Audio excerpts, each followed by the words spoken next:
La casa de Roque Pérez nos dice cosas muy concretas a través de los objetos que se encontraron.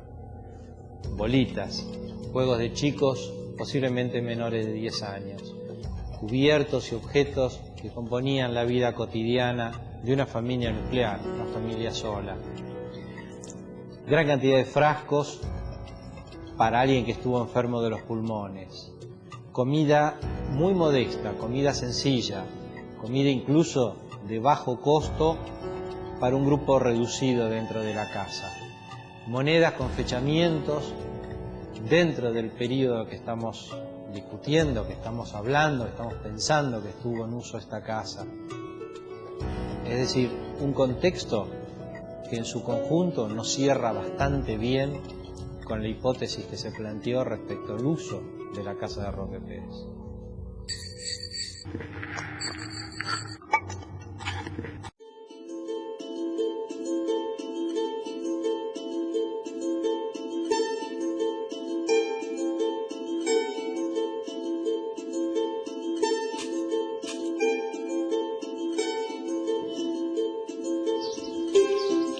Bueno, vamos llegando al lugar del cual nunca se habla y por lo general no se muestra, ¿no? La letrina, el baño de la casa.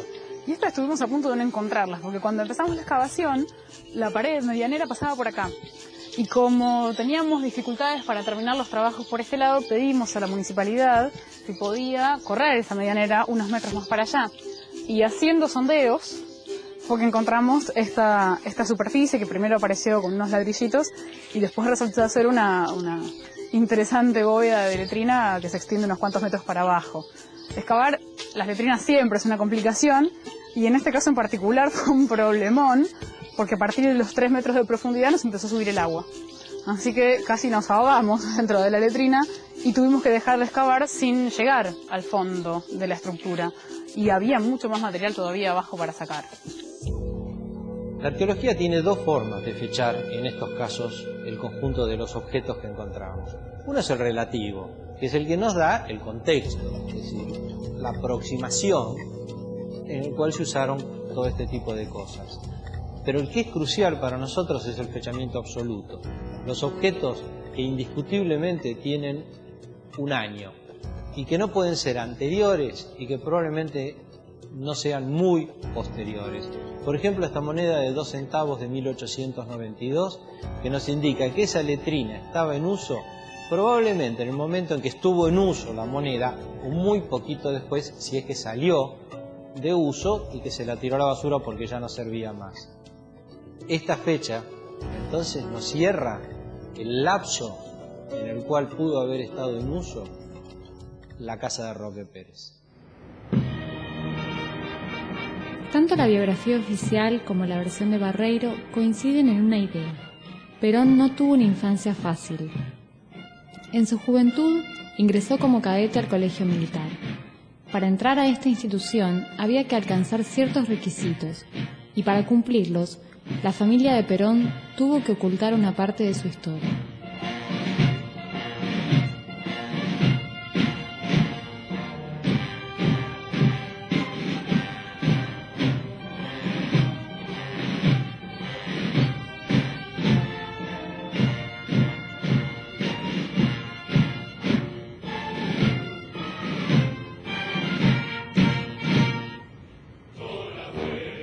Según la biografía de Joseph Page, los padres de Perón eran personas humildes y con una suerte bastante esquiva.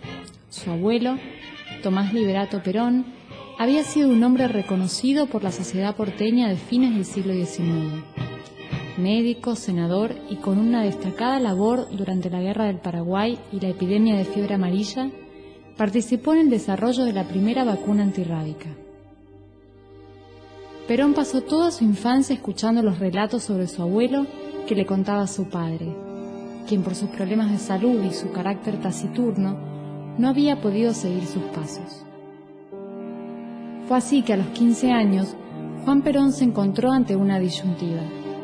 O seguía el mandato familiar e ingresaba a la Facultad de Medicina, para lo que necesitaba dinero y contactos, o bien se inscribía en el colegio militar con la intención de convertirse en un oficial de infantería, la fuerza más prestigiosa de la época. Pero para ingresar al colegio militar y aspirar a una carrera respetable, había que cumplir ciertos requisitos: ser blanco, católico y con buenos antecedentes familiares. Si, como afirma Barreiro, Perón era hijo de madre campesina y sus padres recién se habían casado cuando cumplió 8 años de edad, difícilmente hubiera podido llegar a general, debido a su condición de hijo natural o ilegítimo. Fue así que su abuela paterna habría ocultado y tergiversado algunos datos familiares con la intención de cumplir con los requisitos para que su nieto pudiera estudiar en la escuela militar. Perón era un militar convencido que intentó trasladar a la política nacional el mismo orden y la disciplina vertical que había aprendido en los cuarteles, pero a su vez con un proyecto popular que otorgó un lugar protagónico a la clase trabajadora.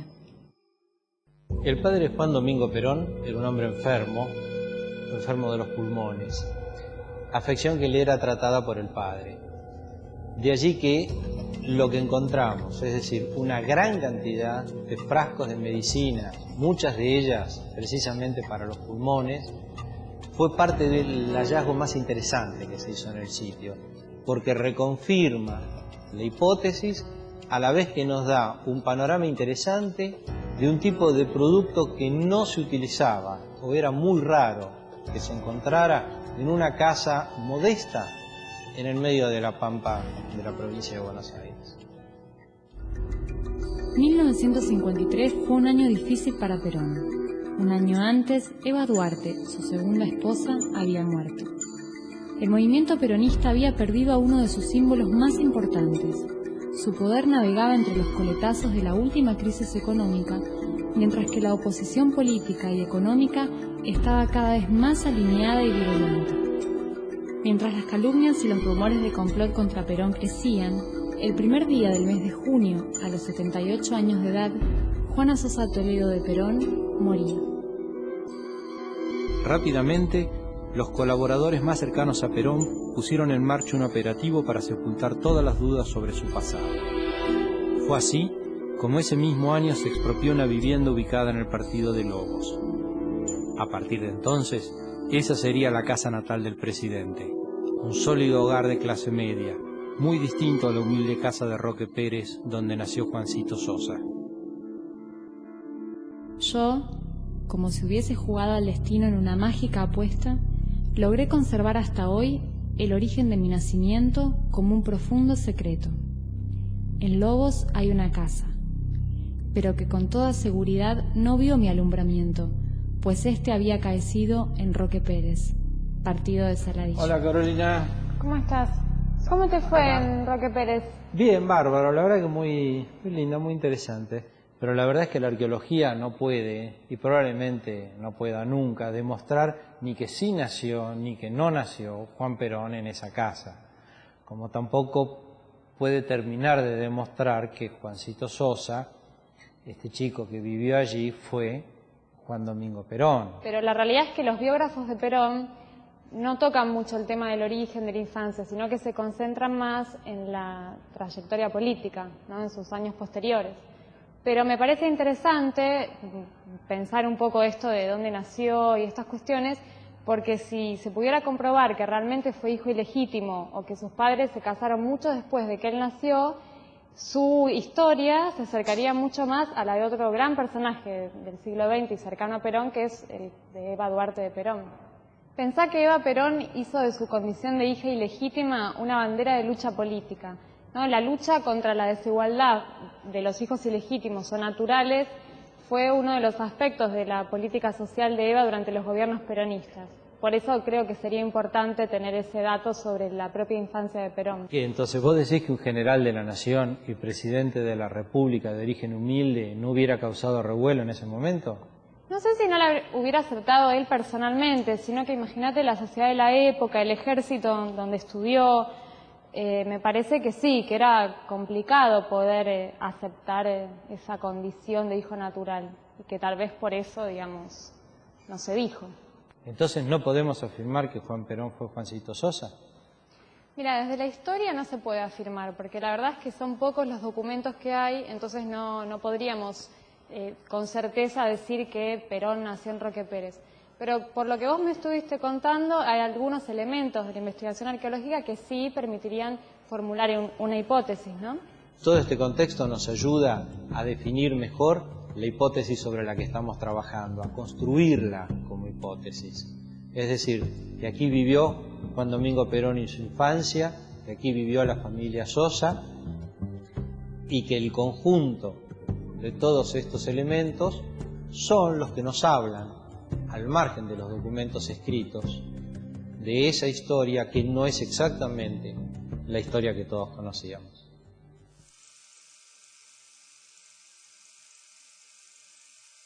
Si Juan Perón fue en verdad Juancito Sosa, es algo que todavía no puede ser comprobado.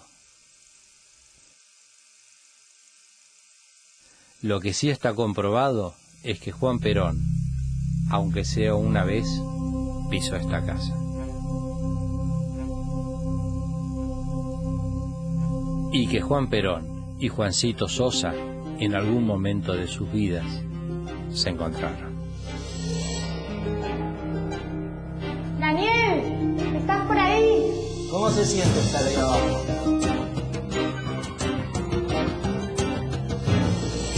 ¿Podemos decir que el comedor que acabamos de ver era la típica mesa de una familia de élite del siglo XVIII y principios del XIX? Sí, totalmente.